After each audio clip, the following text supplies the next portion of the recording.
Hi everyone, and welcome back to my channel. I'm sorry if the lighting is kind of weird in here. I'm in my office, so there's a window right here, so the lighting is kind of weird. So I apologize if I look super white on this one side of my face.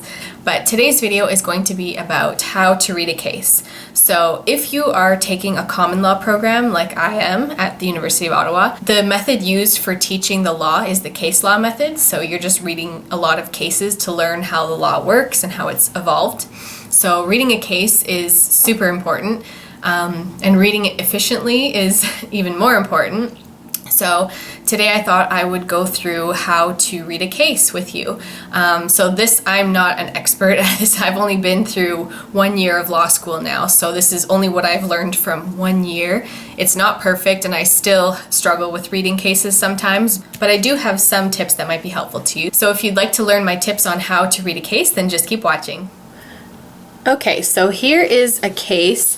It's R.V. Daniels. I don't even remember really what this case is about. Obviously forcible confinement. It's just one of the cases that I happen to still have a copy of printed that I used this past year. So forgive the topic of it. It's probably not the nicest, but we're not reading it anyway, so it doesn't really matter. So I'm going to try and zoom in here. So here's R.V. Daniels. That is the name of the case. My camera's being weird. So in Canada anyway, we name our criminal cases R.V. And then the accused. So the R stands for Regina or the Queen, and it just means the state. So it's always the state versus the accused. And then I'm not going to get into like the citations because I'm not an expert on that at all. And then oral judgment. So the date on a case is the date that the judgment was made. So just so you know, this here is just the court that it was heard in. So it's a lower court. So yeah. Oops. So now this here, if you can see that. So this here, all this italicized information, these are key words and phrases. So it basically just tells you a little bit about what the case is about. So you can see it's criminal law, there's kidnapping, theft, forcible confinement, which is obviously what I use this for. So it just gives you a little snippets about what's in the case. So it's kind of helpful, just so you know. And then next here, it starts here and it goes on to the next page. This information, and it keeps going here, is called the Headnote. So this is probably one of the most important things I learned in law school, but it's just that this Headnote here, so this information is kind of a summary of what the case is about, and it's really helpful for when you're first reading the case to help you understand it, and just to get kind of a synopsis of what the whole case is going to tell you, but it's not the law. So that's the confusing part. So here, as you can see, is where the case, like the judicial decision, so where the judge's actual judgment starts. It starts where the paragraphs are numbered. This here, the Headnote, where there's no paragraph numbers, it's just kind of a summary, is not the judge's words, so it's not law. So anything that's said here, I mean, it's very helpful, but you should never be citing from the Headnote because it's not the judge's words. It's typically just an editor, and sometimes they don't necessarily even know the law. It's just a person who basically summarizes the case. So never use that for citations, but it's good information. It's usually very helpful in learning what the case is about. So yeah, as I said, the case always starts where the paragraphs are numbered. So this is now the judge's words, so what the judge has decided.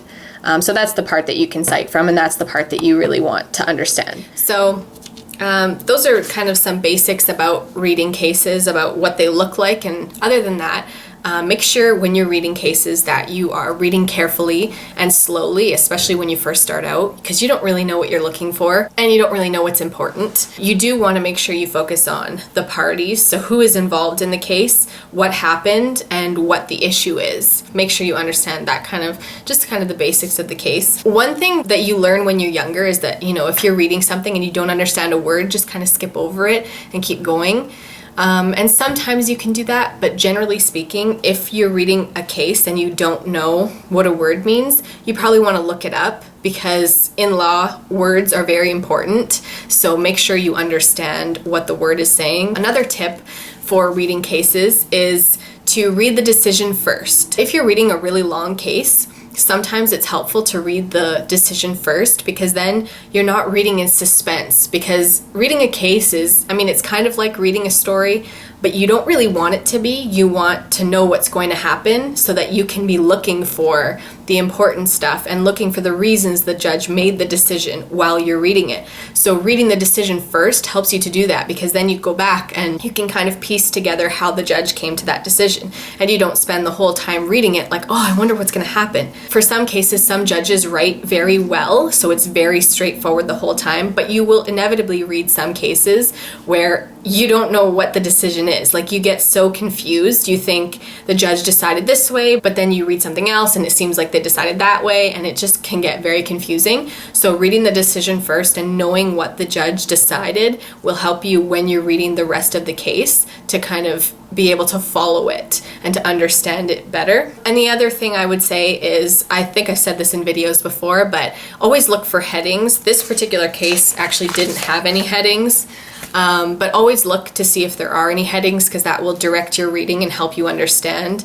And remember what class you're reading the case for, or why you have been asked to read the case, because it will probably give you some indication about what you should be looking for and what you really need to understand for an exam. So that's going to be it for this video. That's all of my tips for how to read a case. I hope it will help you when you're reading your cases this school year. Like this video if you found this helpful, and subscribe to my channel if you haven't already for more videos about law school. Thank you so much for watching, and I'll see you in my next video.